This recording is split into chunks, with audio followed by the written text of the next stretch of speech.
Good afternoon, YouTube.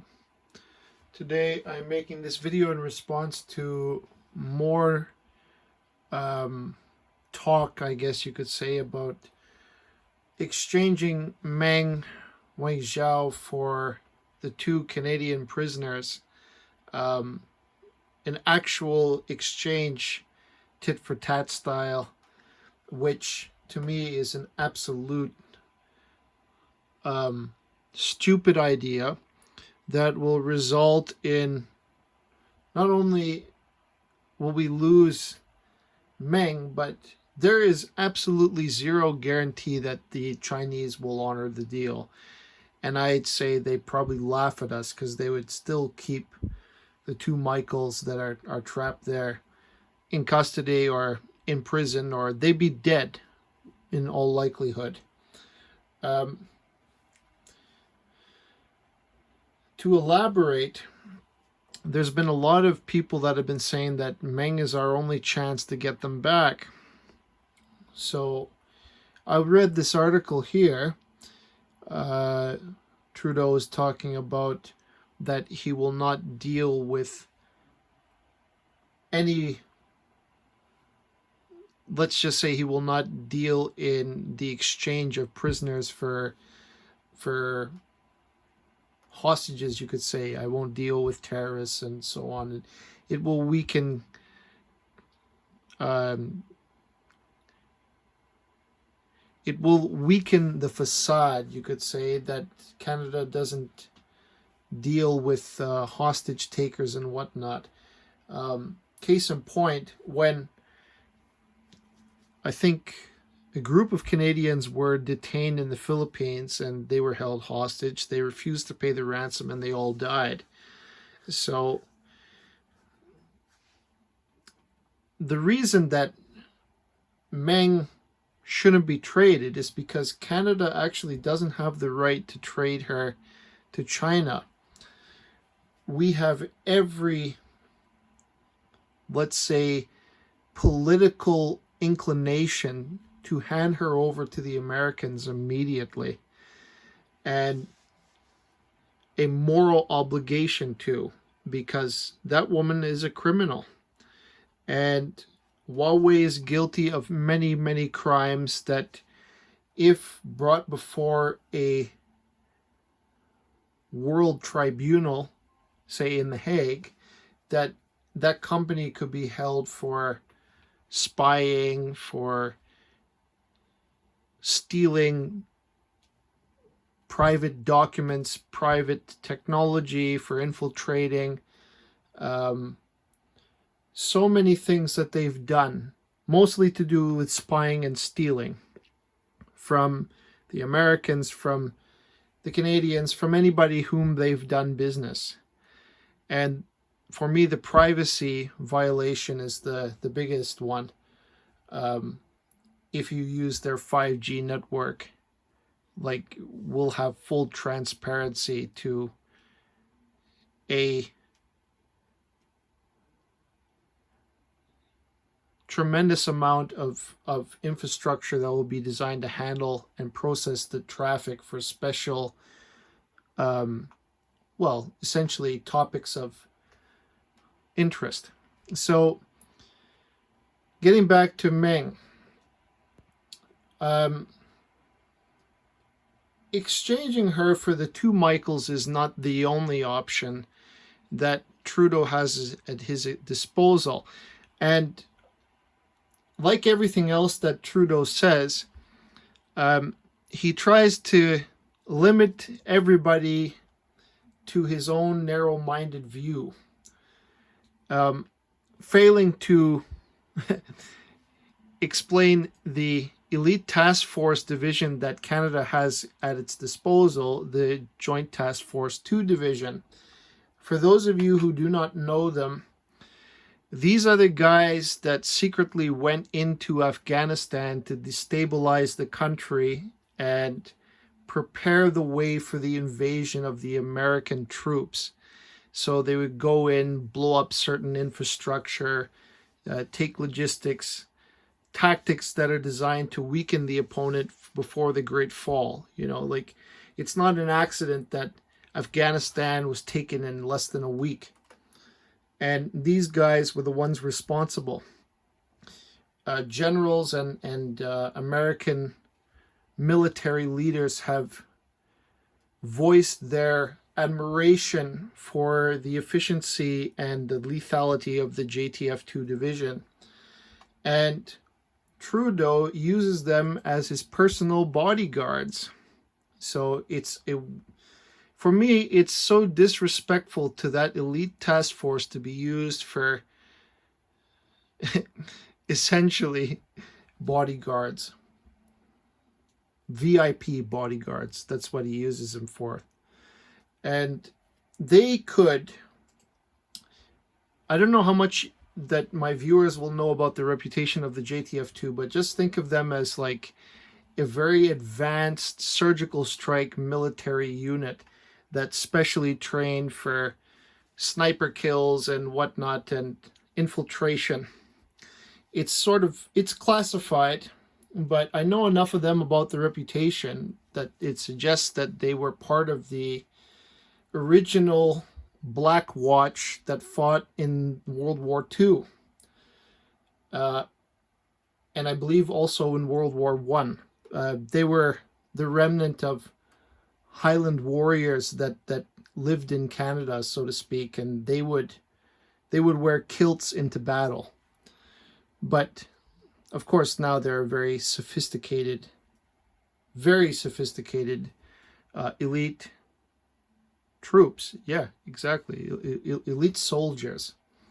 So those guys, if Trudeau gave the order, which of course he doesn't because he's probably not aware of their real history, he just sees them as, very, very advanced, overcompensating bodyguards, so to speak. They're not overcompensating, he is. It's a joke what he's using them for. But he could send them in and they could get the 2 Canadians back to us. I have no doubt that if you sent them on that mission that they would succeed.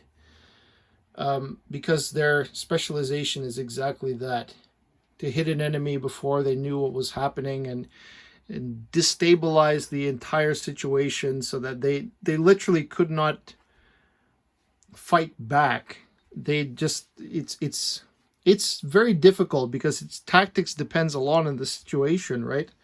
But from their reputation, they're not the group that you call lightly. They're the group that you call to get things done. And this article here from the Globe and Mail is sort of a flattery compared to what they can actually do. And I would have sent them. The JTF-2 divisions would get our Canadians back to us. See, Trudeau keeps talking and yammering about that we don't deal with hostage takers or any of that nonsense, terrorists to take Canadians hostage because it would weaken us abroad. All that nonsense to say it's a polite way of saying I'm doing nothing.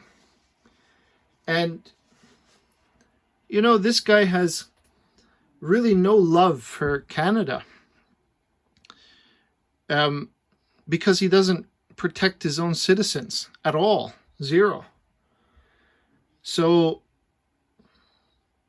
I'm saying that he has quite a lot of options at his disposal militarily, or at least he used to. I don't know if they stopped paying them or laid them off or whatever.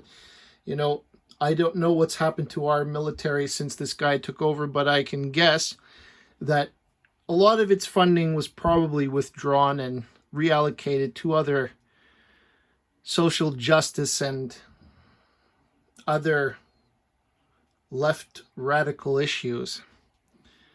So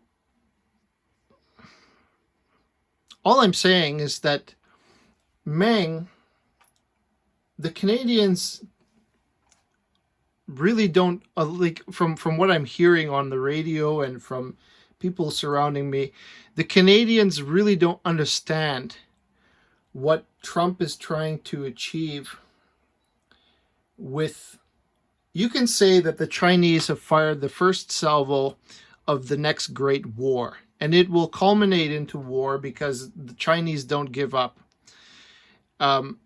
COVID is like the first strike, so to speak. And I hate people that classify that kind of thinking as radical, but you have to understand Japan got defeated by the Americans because of the atomic bomb at Nagasaki and Hiroshima. And after that terrible loss, they came to the realization that they had to change their way. They had to become part of the world, and they were willing to work with the Americans after and rebuild their nation and essentially build the relationship with the world that they have today. They're no longer a conquering empire. They understood that that kind of rationalization, that kind of thinking was inappropriate because of the massive loss of life that it would ultimately culminate into. The Chinese, if you defeat them in battle and you literally say hypothetically there is 1.2 billion troops and the Americans dealt a devastating blow. I don't care if it's infantry or by sea or whatever. So they were mostly wiped out. They would rise again and continue to rise again, and they would instruct their children, their generation after generation, to get revenge on that opponent and never to stop. And like that commitment is a deeply rooted tradition that people like me of Asian descent would know. So it's like honoring your ancestors, so to speak. You must take up the sword, you must take up revenge and destroy that enemy to honor your ancestor that fell before in dishonor, and so that they can be at peace, more or less, you could say. And if you don't do it, then they won't be. So the kind of passing through generation for revenge and murder and killing, these are the kind of people, the kind of culture that I know and understand. When you talk about China yielding to world peace, that's the stupidest idea, the most infeasible. It's a pipe dream. It's a joke. It's laughable. If, like, tomorrow the Americans blockaded China, they may fight, they may surrender, but no matter what they do, that battle will not determine or weaken their insolence, you could say, the insolence of the CCP party, to keep fighting on, even if the cause costs them 100 million lives, 300 million lives, 1 billion lives. It doesn't matter. Victory is the only thing that matters, you see. So it's very necessary for Trump to be at war with China. COVID-19 was, I don't care what anybody says, COVID-19 was a game changer. It was because Trump was destroying them economically, and they got desperate enough to get in that situation and release it and try to cripple everyone. Because for them, victory is the key. Victory is all they care about. So what I would do, because you cannot pretend that your opponent is not acting in a aggressive manner. You can't be like this guy where you pretend, oh, we're full of rainbows and nonsense like that. Like, this guy is a puppet. He doesn't think any deeper than what Gerald Butts tells him, and probably less than that. Everything prepared. Everything. It's a robot. But you look at Trump. If the intelligence that they're gathering on the Chinese, and I'm sure it is, indicates that China is already waging war against the rest of us, why on earth would Canada side with China? That's the only reason why Meng is still in custody and not rotting in an American jail where she belongs. Because I'll tell you, the way the Chinese operate, you'll never get the two Michaels back unless you go with the solution that I put forth. But then if they're caught, you're declaring war. But I guarantee you they'd get them out. Both of them. It'd be like they would actually enjoy a mission like that. That's how good those people are. Those are the kind of people that you want performing that task, not, regular military types. And no offense to the Canadian military, because I know they're brave as hell, but you're talking about a very, very surgical mission, and you need the right tool for the job, and those are the ones. JTF2, those are guys that they're they're legendary in my estimation, in the status that I portray them in, because they're ultimate fighting machines, you could say. They're the best. Even compared to the American military, they're the best. They were the guys that Bush called to come in and destabilize Afghanistan to prepare the American invasion, and ultimately their work led to the ease of access, you could say, for Afghanistan to fall as quickly as it did. So never mind the hypothetical debates. Like, Canadians don't give China the devil his due. No matter what you do, no matter if you give Meng back, it will be inconsequential. They'll still kill the two Canadians in custody, or they'll let them rot in prison for the rest of their lives. Like, they don't care. When is anybody going to understand they don't care? That kind of attitude cannot be enunciated enough, that human life has no meaning. Protesters, they murder by the hundreds of thousands, captured, killed. I don't know, it's probably in the excess of millions by now. But don't underestimate their lack of appreciation for any living people. They don't care. Just kill them. That's their attitude. I'm not saying like that if we give Meng back, that's not an excellent bargaining chip. I'm saying that just for the inconvenience of capturing her, they would have killed the two Canadians anyways, even if we returned her back, which would achieve nothing. And it would be a betrayal of the US-Mexico-Canada Act, which technically requires us at the very least to hold her in custody or deliver her to the United States as we've been asked to be done. And like, I don't think politically it's even up for debate. She's a criminal. It's that simple. You're going to help someone or encourage the release of someone who deals with a country that's building nuclear weapons as we speak, right? So it's easy. It's so simple. I can't even believe how stupid it is when I read it and I look at this the way the government behaves, as though, oh, we're so, we don't know what to do. It's the difference between having a boy leading us and a real leader. For me, it's an absolute joke. But anyway, I want to reiterate the point that no matter what we do, China will never see us as anything more than like an insect, you could say. I forget what they referred to us in the past. They refer to this guy as a little potato.